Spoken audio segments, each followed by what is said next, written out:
other shows we have for you to enjoy at myclassicradio.net.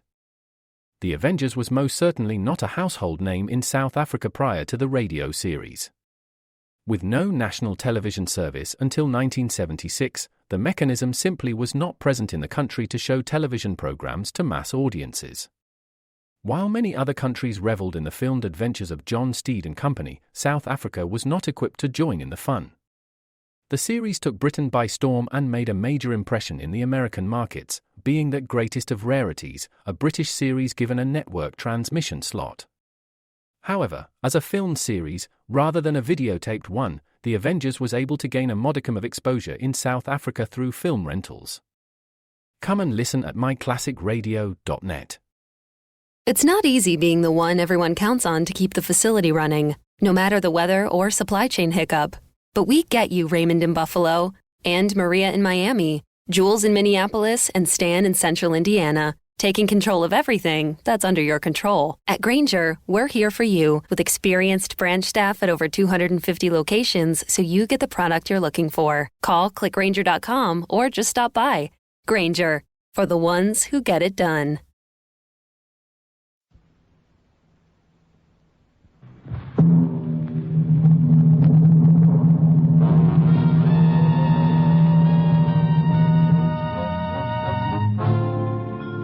Dangerous Assignment, transcribed starring Brian Donlevy as Steve Mitchell.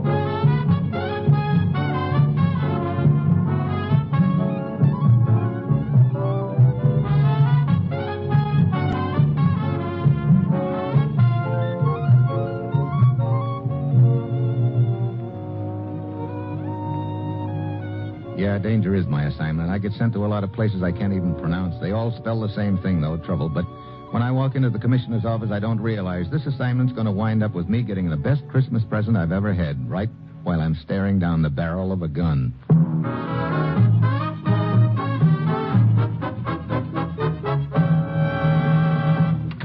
Morning, Commissioner. Just stopped in to say goodbye. Goodbye? Sure, my vacation starts this morning, remember? I'm running up to New England for Christmas. Snow on the ground, fire in the fireplace, and the little lady I'd most like to eat a boiled dinner with. Sorry, Steve. You mean because you're not going? No, I mean because you're not going. Now, look. I've got an assignment for you, and it can't wait. Commissioner, for the last 3 years, I've been trying to get Christmas off. So what happens? 1 year I'm in Alaska, next it's Africa, last year it was India. This year you promised... So I've got to break that promise, Steve. And it looks like you get another Christmas spoiled. Okay, what's the deal? Ever hear of international lecture tours? Now, look, don't tell me I'm supposed to get up on a soapbox and lecture on the Christmas spirit. No, you won't be making any speeches, but you'll be investigating a few people who do. This is an organization of 6 European professors, Steve. They lecture at universities all over the world, including the United States. What about them? We've had our eye on them for quite a while. We've suspected that one of them was using his lectures as a front, that actually he's picking up secret information from contacts in this country and taking it back to Europe with him. Which professor is it? We don't know, but Dr. Gerber does. He's one of the professors, and he's waiting down the hall to talk to you. Find out what you can from him, Steve, then go anywhere and do anything necessary to smash this spy ring. And, incidentally, try to have a halfway decent Christmas. Well, that's it. You've got your assignment. Merry Christmas.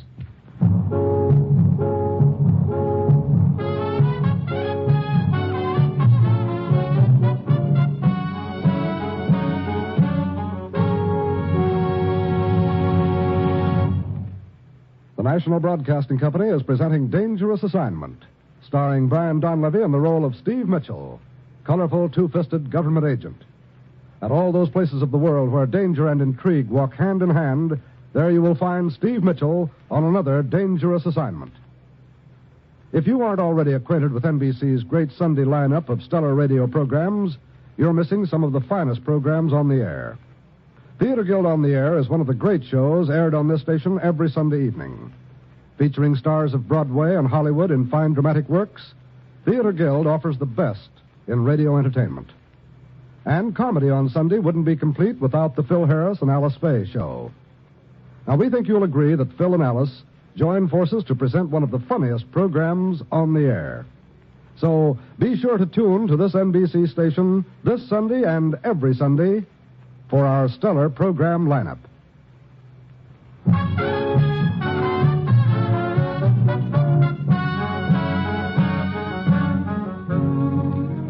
I've got my assignment. Go poke my nose into an international spy ring and have a Merry Christmas. I've got an uneasy hunch what kind of a Christmas present I'll get on this deal. Probably a gift-wrapped bullet.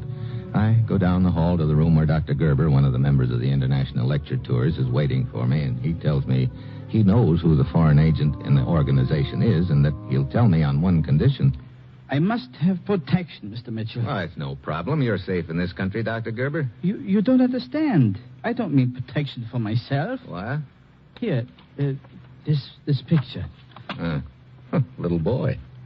Yes, it's my son Kurt, 10 years old. He's the one you want protection for? Yes. I know only too well the measure of retaliation which might be employed against the boy if I were to reveal the information I possess. Okay, so we get a bodyguard for him. But Kurt's not with me. He's in the school in Stockholm, Sweden. School run by an Englishman, Horst Wakefield. I had to leave Kurt there. His mother passed away 3 years ago, and he has no other relatives. Well, we could have somebody from our consulate there pick him up. No.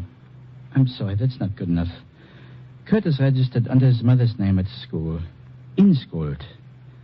No one must know his true identity until he's absolutely safe. I see. Okay, Dr. Gerber, I guess I'd better hop over there and get your boy myself. Oh, that's what I hoped you would say, Mr. Mitchell. When you return with Kurt, I'll give you the name of the head of the spy ring.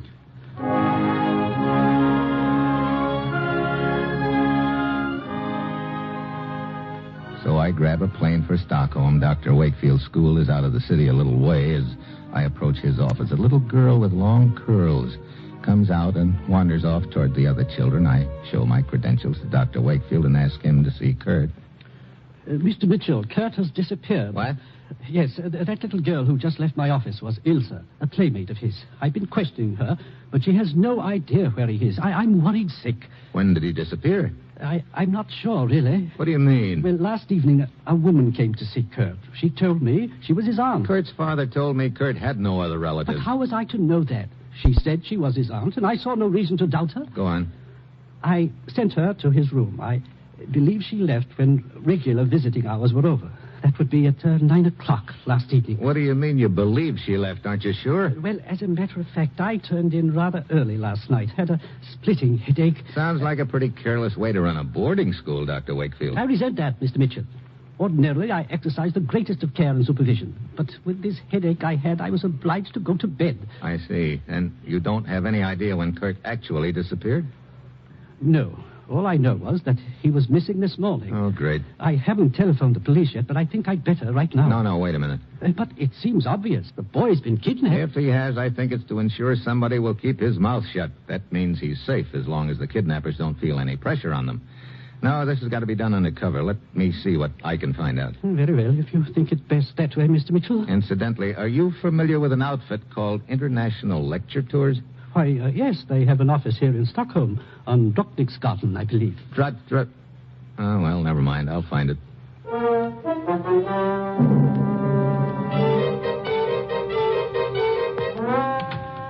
Hiya. What can I do for you? This is the headquarters of International Lecture Tours? Sure is. You in charge?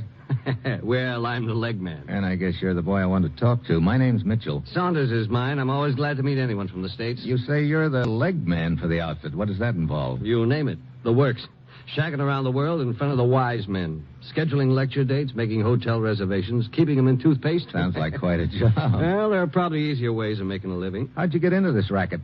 I was stranded here in Sweden, broke. I heard these professors needed a nursemaid, so here I am. Look, I'd like a little information on these professors. Here are my credentials. Well, looks pretty official. What do you want to know, Mr. Mitchell? There are 6 professors in the circuit, right? Right. How well do you know them? Now, how well can you know these birds? They live in an ivory tower all their own. Yeah.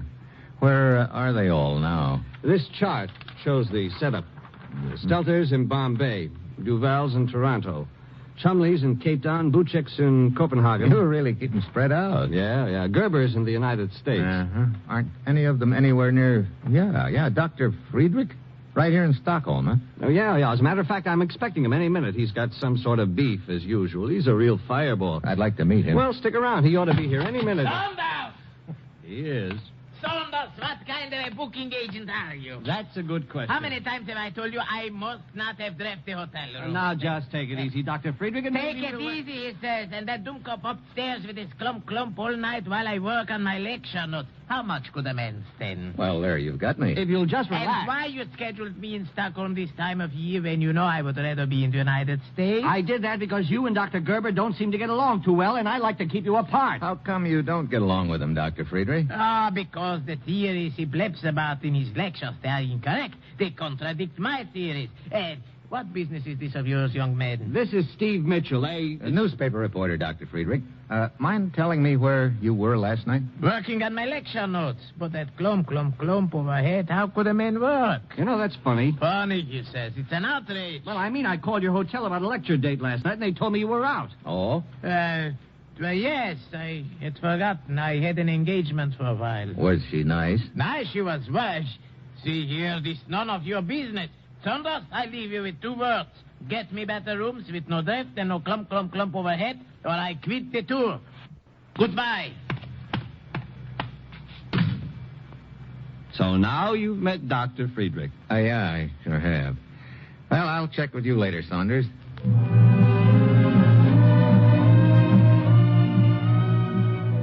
Back in my hotel room, I go over the deal in my mind. It's starting to take shape. Last night, a woman visits Kurt. This morning, he's gone. Friedrich doesn't like Kurt's father, and Friedrich was out with a woman last night. Yeah. On the surface, the pattern looks good, but I've got an uneasy feeling it could fall apart as fast as a smoke ring in a draft. Yeah? This is Saunders, Mitchell. I got an item you might be interested in. Shoot. Well, not 5 minutes after you left the office, in waltzes Dr. Buchek. Wait a minute. Buchek's supposed to be in Copenhagen. That's right. So I asked how come. What'd the good doctor say? Just something about being tired. When did Buchek arrive? There you got me. You want the address? Yeah. Strand Hotel. Okay, thanks, Saunders. I think I'd better go over there and give Dr. Buchek the double check.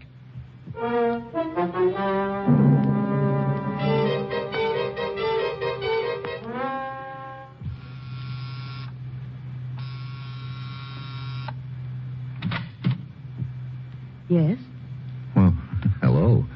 I'm Steve Mitchell, newspaper reporter from the United States. I'd like to see Dr. Buchek. I am Dr. Buchek. What? You seem surprised. I am. I thought Dr. Buchek was a man. Oh, I'm sorry to disappoint you. This is a disappointment. Come in, please. What can I do for you, Mr. Mitchell? I understand you canceled your lecture tour suddenly and returned here to Stockholm. Yes, I wish to spend Christmas with my friends. When did you get in? My plane landed this morning. Not last night. But of course not. I just told you. You also sure you weren't out at Dr. Wakefield's school last night? I've never heard of the place. See here, Mr. Mitchell, I'm quite certain that you're not a newspaper reporter. I'm also quite certain that my activities are none of your business. Well, thanks for the interview. I can check up on your arrival time, you know. Please do.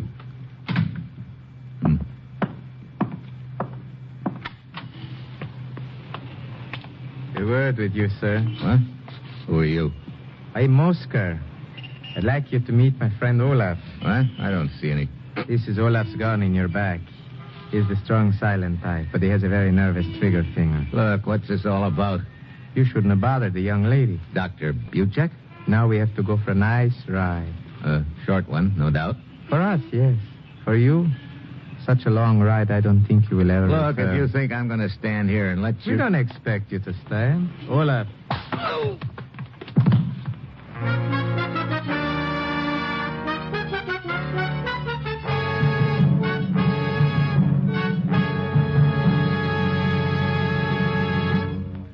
Steve Mitchell will continue his dangerous assignment in just a moment. 20 seconds from now, a fire will break out somewhere in the United States, causing untold misery and devastation. More than 11,000 persons are killed annually by these fires, many more are injured, and more than $700 million worth of property is lost. The most tragic part of this statement lies in the fact that more than 90% of all fires in the home start through sheer carelessness and could be avoided. Here are a few simple rules of safety which will help you to protect your home and your loved ones from the ravages of fire. First, do not smoke in bed or discard lighted cigarettes carelessly. Second, clean out old newspapers, magazines, and other inflammable debris. Third, promptly repair all defective wiring and electrical equipment. If a wire looks frayed or worn, replace it at once. Fourth, use only those cleaning fluids which will not burn. And fifth, be careful with matches. Keep them out of the reach of small children. You can't afford to gamble with fire. The odds are against you every time.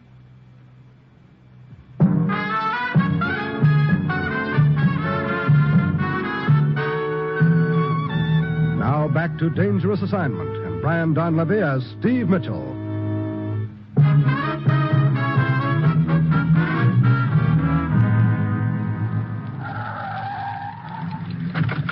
I don't know how long I've been out, but when I start coming to, I realize they're dragging me out of a car. I open my eyes a crack and take a guarded peek. Then I see they're carting me to the edge of a cliff. I wait until they get me right to the brink. Then I twist an arm loose and belt the big guy, Olaf. He staggers back right over the edge. Oscar yanks at his gun in his pocket, but I flatten him. I run to the car, jump in and dig out along the road which runs near the edge of the cliff. So far, so good. Then I hear the shots. I twist my head for a quick look. Oscar's gotten to his feet and is pumping lead after me. Oh, his next shot scores a bullseye on one of the tires. The car slews around and starts careening towards the edge of the cliff out of control. I manage to get the door open and dive out just as it goes over the edge.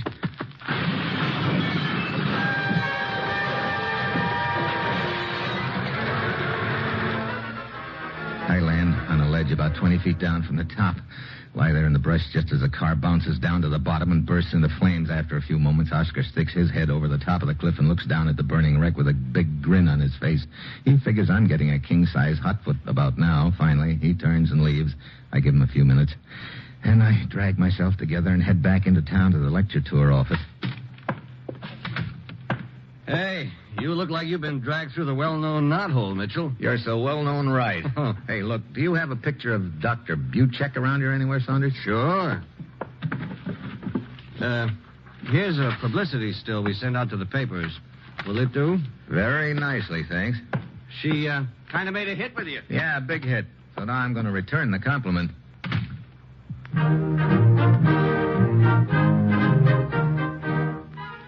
I'm so glad you came, Mr. Mitchell. Something has happened that you should know about. What is it, Dr. Wakefield? You remember I told you a woman posing as Kurt's aunt came here to the school to see him the night before last. Sure, the night Kurt disappeared. What about it? That same woman was back here this morning. What? Yes, not an hour ago. I wasn't in my office at the time, but my secretary told me this woman inquired about Kurt again. Wait a minute. That means they don't have Kurt. Who's they? I think I know who one of them is. Here, take a look. Her name is Buchek. What about her? Isn't that the woman who was asking about Kurt? Why, no. What? I've never seen the woman in this picture before in my life. You sure about that? Of course. Oh, fine. My one lead blows right up in my face. Come in. Oh, Hugo. Hello, Horace. Well, Dr. Friedrich. Huh? Oh, the nosy reporter. Yeah, I gather you were expecting him, Dr. Wakefield. Of course. Hugo and I are old friends. He drops in for tea and chess. Yeah. So, it's your move, Horace. No, I guess it's my move, gentlemen. I go outside and I'm really stumped. I've got to find Kurt and find out who's behind the deal, but I'm fresh out of leads. Then, as I'm walking through the school grounds, I spot the little girl with the curls, Ilse, Kurt's playmate. She's just slipping out a side gate with a little package under her arm. A sudden hunch hits me and I follow her. She takes off through the woods and then down the road. I keep out of her sight. Finally, she disappears into an old deserted barn. A couple of minutes later, she comes out empty-handed. I wait until she's out of sight, then I go into the barn. There's a blonde kid sitting in a feed box, munching on a sandwich. Hello. Hello, Kurt. Did you come to help me? Yeah. My father sent you? That's right. That is good. I've been praying for help. I knew it would come. Oh, yeah? What happened, Kurt? A woman came to see me at the school. She tried to make me go away with her. She said she was a friend of my father's, but I knew she was lying to me. Go on. Oh, I asked her to wait outside my room while I packed. As soon as I was alone, I climbed out the window and ran away. I see. I'll bet you're tired of eating sandwiches, huh? My girlfriend Ilse's been bringing them to me. How'd you happen to pick this barn to hide in? Oh, I knew it was the right place as soon as I saw this manger. Manger? Yes. I read about a little boy in a manger once. I see. Well, I guess you couldn't have picked a better place, Kurt. Particularly on Christmas Eve. Will you take me to my father? Wait.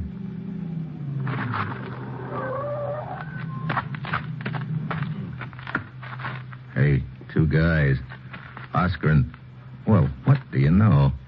So I finally find out who's my boy in this deal when it's too late. It's never too late. It will be if I can't come up with something real fast.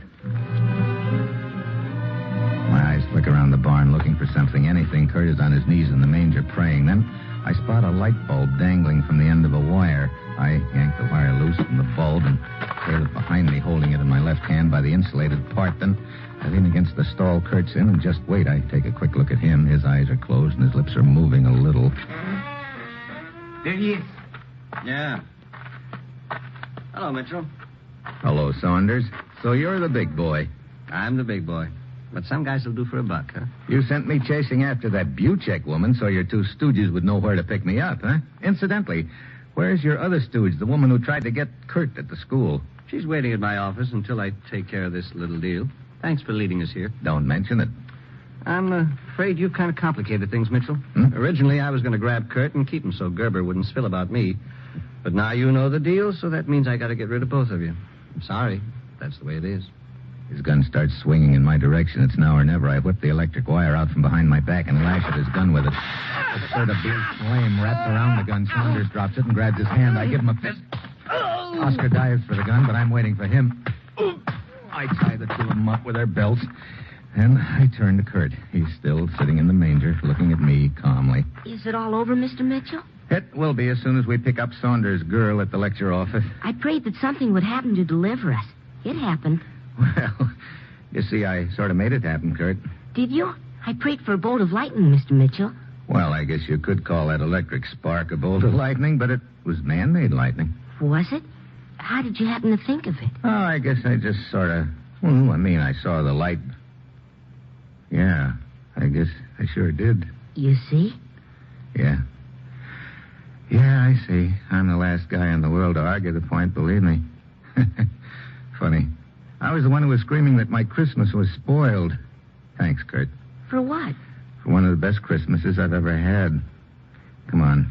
You're going home to your father.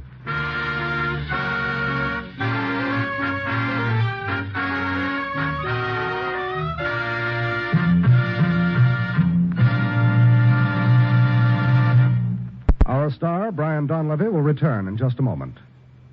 On New Year's Day, the NBC Radio Network will send your way two important football games. From Dallas, Texas, home of the famed Cotton Bowl, NBC will broadcast the game between the University of Texas Longhorns and the University of Tennessee Volunteers. Mike Side for NBC at Dallas will be Lindsey Nelson and Bob Murphy to bring you every exciting play as Texas, Southwest Conference champions, and Tennessee, one of the fine teams of the Southeast, clash in this traditional New Year's Day bowl game. And then following the Cotton Bowl game, NBC will switch controls to Pasadena, California for the granddaddy of all bowl games, the Rose Bowl. Al Helfer and Braven Dyer will handle the Rose Bowl play-by-play broadcast between the University of Southern California Trojans, the Pacific Coast Conference champions, and the University of Wisconsin Badgers, co-holders of the Big Ten Championship. So here's our invitation to you to be set side on New Year's Day when NBC broadcasts both the Cotton Bowl and the Rose Bowl football games.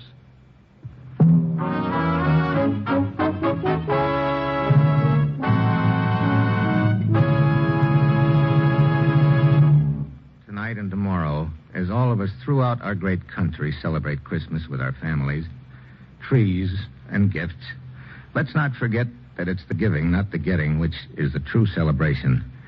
And let's remind ourselves of the one gift we can all give, the gift which costs us nothing, to give thanks. And now, from all of us on Dangerous Assignment, to all of you, a very Merry Christmas.